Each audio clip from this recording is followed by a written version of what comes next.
Situata është tensionuar këtë të hënë në ambientet e aeroportit të Vlorës, ku u shënuan përplasje mes përfaqësuesve të kompanisë MAPCO, nën-kontraktorëve dhe rojeve të sigurisë. Sipas informacioneve paraprake, punonjës të kompanisë MAPCO kanë nxjerrë me forcë nga zyrat e aeroportit personelin që ndodhej aty, e më pas kanë hyrë në kantier me qëllim vijimin e punimeve. Situata u shoqërua me tensione, ndërsa në vendngjarje ka patur edhe pranit forcave të policisë. Administratori i kompanisë MAPCO, Selim Pacolli, ka konfirmuar se veprimet e ndërmarra janë thjesht zbatimi i vendimit të gjykatës së lartë. Ai bëri të ditur se edhe pas mbledhjes së asamblesë së përgjithshme të kompanisë së zhvilluar një javë më parë, është vendosur që punimet në aeroport të vijojnë me qëllim përfundimin sa më shpejt të projektit. Në fillimisht më lejoni që t'ju përshëndes juve si media për çdo lajm të cilin e keni dhënë, për çdo informatë të cilin e keni bërë të teleshikuesit e juaj, dhe ne sot e zbatuam vetëm një vendim ligjor që është i gjykatës së lartë dhe vendimin i cili pason në marrjen e para një jave, që është mbajt asambleja e përgjithshme e MAPCO-s, njëkohësisht të dy grup që është e vijas, dhe ne po zbatojmë vetëm ato dy urdhra dhe sot, si fakti asaj, jemi sot në kantier dhe ne do të vazhdojmë punimet tani tuti që ky kantier, ky aeroport duhet të përfundoj sa më shpejt që është mundur dhe të kthehet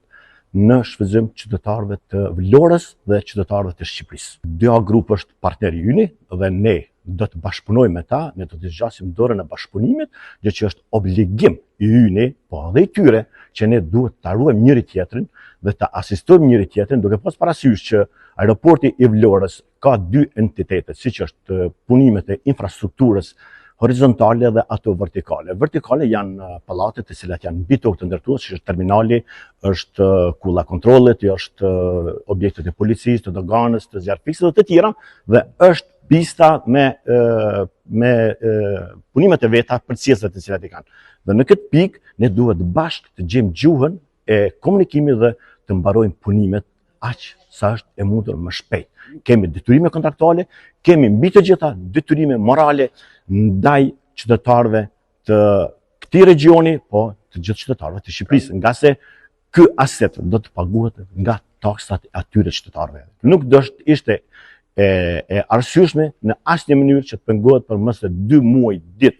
që mos të futim të mbarojmë punimet dhe detyrimet kontraktuale. Unë do të flas për detyrimet e tona kontraktuale që janë ato të terminalit dhe objekteve përcjellëse, dhe në këtë rast mund të them që ne na nevojiten maksimum 30 ditë, jo më shumë, maksimum 30 ditë, duke përfshi edhe certifikimin e aseteve të tjera të cilat instalohen këtu. Sa i përket punimeve të pistës dhe është taksivej ose është aproni, Pacolli deklaron se kompanisë 2A Group do t'i kërkohet bashkëpunim për një qëllim të përpashkët, vijimin dhe përfundimin e punimeve në aeroport. Ai thekson se deri më tani puna nuk është kryer në ritmet e duhura dhe se nuk e kupton qëndrimin e kompanisë Via për largimin e njërit prej nën-kontraktorëve. Sipas tij, MAPCO është koncesionar i projektit dhe garanton të gjithë kushtet për vijimin e punëve në kantier. Pacolli shton pashtu se nën-kontraktorët duhet të vijojnë punën duke marrë parasysh edhe gjendjen në të cilën është lënë projekti, ndërsa ai thekson se aeroporti duhet të përfundojë e se askush nuk duhet të pendojë asnjërin prej kompanive në realizimin e punimeve. Ne i bëjmë me dije qytetarëve të Shqipërisë se sjellja e tillë bllokuese e asaj që quhet Via me ligj, nëse njëri nga koncesionaret ose ortaket nuk është pjesë e asaj kompanie, aja e humb fuqinë vendimmarrëse dhe si e tillë aja nuk ka asnjë detyrim ligjor, asnjë fuqi ligjore që të merë në raport me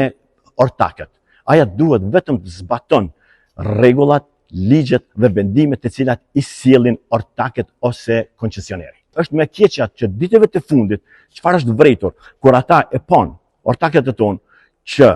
gjykata e kthej të drejtën e menaxhimit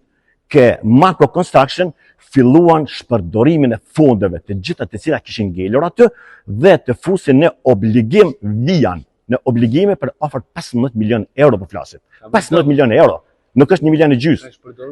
Është keqpërdorim klasik që ne e kemi ankimu automatikisht pranë organeve të drejtësisë në Tiranë, vendimet e tilla abuzuese dhe pretendimet e tilla që duhet Via të futet në obligime. Ne e bëjmë inspektimin,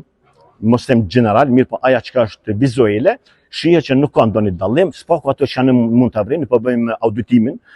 secili vetë nga në kontraktorët që kemi, shikojnë asetet e veta, shikojnë mekanizimin e vet që kanë këtu, shikojnë punimet e veta, inxhinieria bën të vetën dhe po shohim çfarë kemi lënë e çfarë po gjejmë. Ne jemi të betuar që punimet duhet të vazhdojmë dhe nuk kemi inat me asnjë njeri. Absolut, ne vetëm po zbatojmë detyrimet tona ligjore dhe urdhrat dhe ligjet të cilat janë në fuqi dhe vendimet e gjykatës së lartë përfshi detyrimet të cilat rrjedhin nga Asambleja e Përgjithshme e Vijës.